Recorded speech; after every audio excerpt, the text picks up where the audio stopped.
हाय बच्चों, कैसे हैं आप। मुझे उम्मीद है आप सभी अच्छे होंगे। बच्चों, सभी बच्चे कह रहे थे कि सर फिजिक्स की भी वीडियो लाइए, फिजिक्स में क्या क्या कहाँ से इंपॉर्टेंट आता है वो सब लाइए। तो आज बच्चों मैं आपको 70 नंबर का जो फिजिक्स का जो पेपर आता है वो सब मैं आपको बताऊंगा। कितने कितने मार्क्स का किस किस चैप्टर से आता है वो मैं सब आपको बताऊंगा बच्चों। तो आप सभी ध्यान से देखिएगा और आप सभी अच्छे से तैयारी करिए। फिजिक्स में मैं सभी इंपॉर्टेंट टॉपिक्स जो इस साल आएंगे वो मैं आपको बताऊंगा। तो बच्चों, हमारी ये फिजिक्स है, 12th की फिजिक्स में हमारे देखेंगे कि कितनी यूनिट है। यूनिट में बहुत सारी हैं, 30 चैप्टर हैं, लेकिन उन 30 चैप्टरों से कुछ ही चैप्टर हम आपको इंपॉर्टेंट है वो सब लाए हैं। कहाँ से इंपॉर्टेंट है वो देखो आप सभी। तो पहली यूनिट में हमारे 4 चैप्टर हैं, कूलाम का नियम तथा वैद्युत क्षेत्र, वैद्युत फ्लक्स तथा गॉस की प्रमेय, वैद्युत विभव और संधारित्र तथा परावैद्युत। इसमें से 2 लॉन्ग क्वेश्चन आएंगे, 2 न्यूमेरिकल आएंगे, 3 शॉर्ट क्वेश्चन आएंगे बच्चों। तो मैं आपको बता दूं, जैसे पहला है, मैं आपको बताऊं वैद्युत क्षेत्र की तीव्रता अक्षीय स्थिति में और निरक्षीय स्थिति में, पहला क्वेश्चन है। और आपका बल आघूर्ण है, ठीक है जी, बल आघूर्ण वाला क्वेश्चन है, इंपॉर्टेंट है। फिर आपका वैद्युत विभव भी अक्षीय स्थिति में और निरक्षीय स्थिति में वैद्युत विभव का इंपॉर्टेंट क्वेश्चन है। और उसके बाद में फिर हमारा है किसी बिंदु पर वैद्युत विभव ज्ञात करना है, इंपॉर्टेंट है। और उसके बाद में फिर आ जाओ संधारित्र। तो संधारित्र की समांतर संधारित्र की धारिता इंपॉर्टेंट क्वेश्चन है, ठीक है जी। और संधारित्र की जो ऊर्जा है वो इंपॉर्टेंट क्वेश्चन है। और इसका एक न्यूमेरिकल है, न्यूमेरिकल में आपको बताऊं वैद्युत क्षेत्र, वैद्युत विभव और संधारित्र की धारिता। एक इंपॉर्टेंट क्वेश्चन है इसमें गॉस की प्रमेय इंपॉर्टेंट है हमारा। तो गॉस की प्रमेय को आप ध्यान से देखिएगा, इंपॉर्टेंट क्वेश्चन है, मोस्ट इंपॉर्टेंट। अब आ जाओ देखो सेकंड यूनिट में वैद्युत चालन है, किरचॉफ के नियम तथा वैद्युत परिपथ है।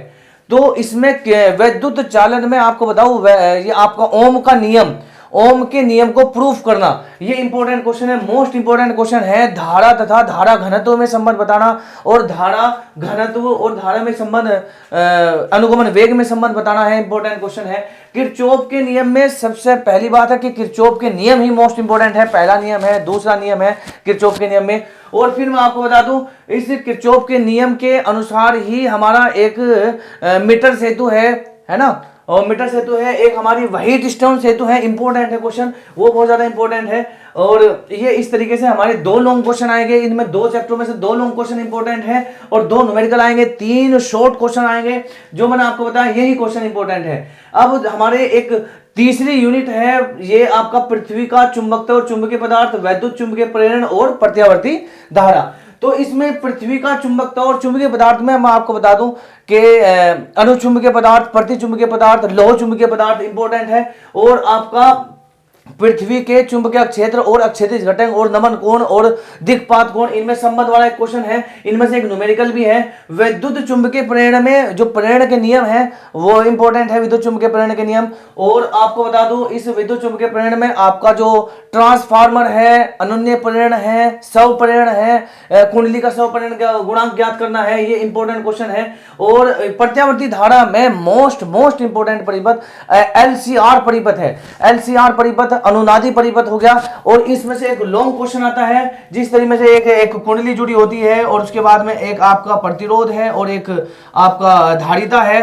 तो ये आपका एलसीआर परिपथ है, इसी पे एक न्यूमेरिकल आता है। इसमें क्या है, कलांतर निकालने के लिए कहता है, वो कलांतर बताइए इसका tan phi या आपकी जो प्रतिघात है जो बताना है टोटल, ठीक है जी। तो ये क्वेश्चन हमारा आता है।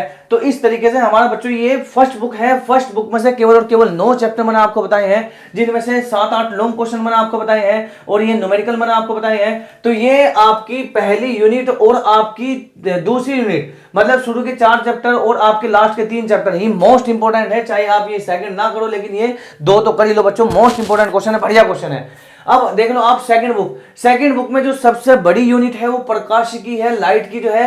ये इसमें हमने 6 चैप्टर हम आपको बताओगे, प्रकाश का गोलीय पृष्ठों पर अपवर्तन। तो अवतल पृष्ठ पर अपवर्तन और आपका अवतल पृष्ठ होगा उत्तल पृष्ठ पर अपवर्तन। दो क्वेश्चन तो यही है। फोकस दूरी का है, जब दो पतले लेंस सटाकर रखे गए हैं उनकी फोकस दूरी होगी, है ना, उनकी अक्षमता हो गया। और प्रिज्म का अपवर्तनांक निकालने के लिए बच्चों, प्रिज्म का अपवर्तनांक क्या है, n बराबर sine a plus del m upon 2 upon sine a by 2। ये प्रिज्म का अपवर्तनांक के लिए है एक क्वेश्चन।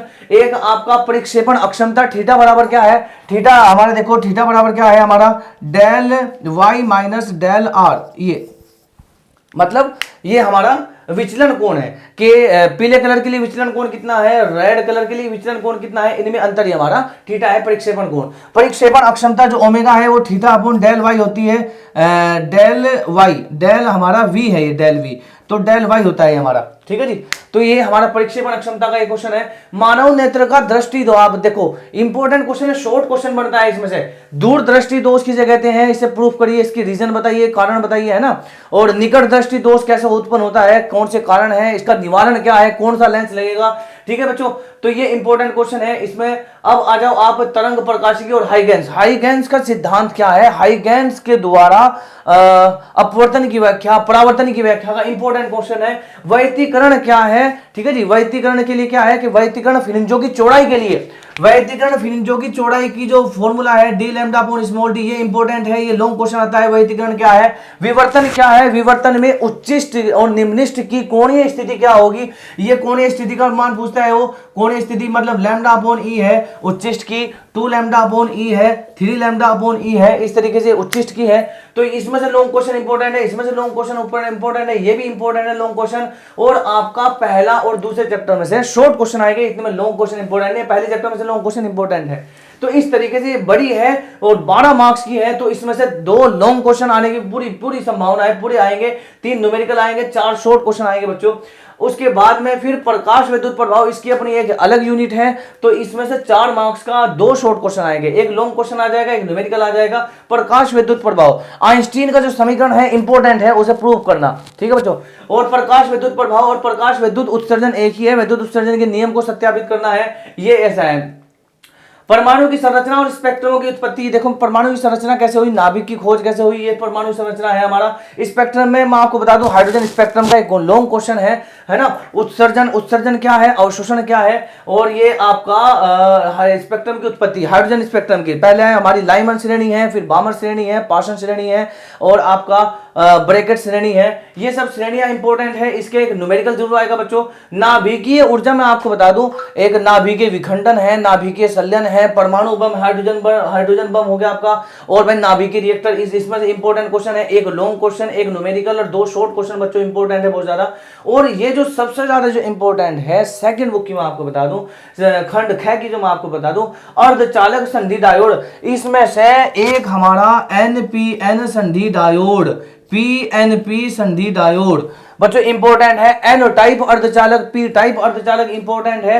एक हमारा है संधि डायोड पूर्ण रूप दिष्टकारी, पूर्ण तरंग दिष्टकारी जो आपका संधि डायोड है, अर्ध तरंग दिष्टकारी संधि डायोड है, एनपीएन ट्रांजिस्टर, पीएनपी ट्रांजिस्टर, और आपका एक मैं आपको बता दूं बच्चों अग्र अभिनत संधि डायोड और पश्च अभिनत संधि डायोड है, ठीक है बच्चों। इंपॉर्टेंट क्वेश्चन है, कम से कम 7-8 क्वेश्चन इंपॉर्टेंट है इसमें, अर्धचालक में से सबसे ज्यादा इंपॉर्टेंट यही है। और अंकीय इलेक्ट्रॉनिकी में मैं आपको बता दूं 3 गेट है हमारा, एंड गेट, और गेट और नॉट गेट।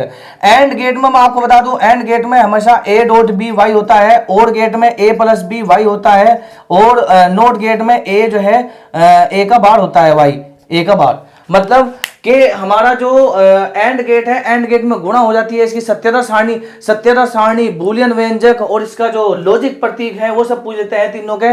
एक नैंड गेट होता है, नैंड गेट में क्या होता है, नैंड गेट, देखो नैंड गेट में क्या होता है हमारा, नोट गेट है, नोट गेट में जब एंड गेट जोड़ देते हैं नैंड गेट हो जाता है, नोट गेट होता है, नोट गेट, इस नोट गेट में जब और गेट जोड़ देते हैं तो नोट गेट हो जाता है, सत्यता सारणी है। इस तरीके से ये हमारा 35 मार्क्स का। तो बच्चों जो मैंने आपको बताया है 35 और 35 70 मार्क्स का, इससे बाहर नहीं आएगा। ये आप तैयार करो, अच्छे से तैयारी करो, ये वीडियो सबको शेयर करो, जितने भी 12th क्लास में जितने भी बच्चे हैं, आपके यार दोस्त हैं, जितने भी स्टूडेंट हैं, जितने भी हैं, सबको शेयर करो, सबका भला होना चाहिए बच्चों। तो इस तरीके से ये हमारा 12th का फिजिक्स का सिलेबस कंप्लीट हो गया बच्चों।